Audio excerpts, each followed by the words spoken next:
আসসালামু আলাইকুম। হ্যালো পেটুক জনগণ, কেমন আছেন সবাই? চুন খেয়ে মুখ পুড়লে যে দই দেখলেও ভয় লাগে, এই কথাটা আসলেই সত্যি।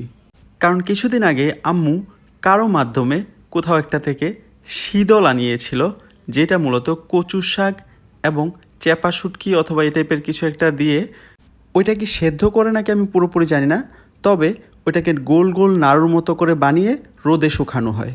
তারপরে ওই জিনিসটা অনেক দিন পর্যন্ত মজুত করে রাখা যায় এবং ভবিষ্যতে রান্না করে খাওয়া যায়।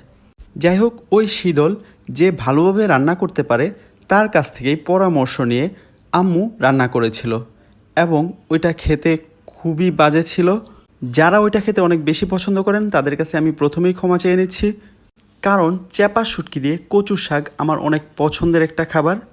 কিন্তু আমি এখন মাঝে মধ্যেই আতঙ্কে থাকি, আম্মু না জানি কবে কচুর শাক বলে আবার ওই শীতল আমার প্লেটে এনে তুলে দেয়। আবার এমনও হইতে পারে ওই শীতলের অনেক বেশি প্রশংসা শুনেছিলাম, আমি অনেক বেশি এক্সপেক্টও করে ফেলেছিলাম ওইটার থেকে, তাই হয়তোবা এতটা বেশি তিক্ত স্বাদ পেয়েছিলাম।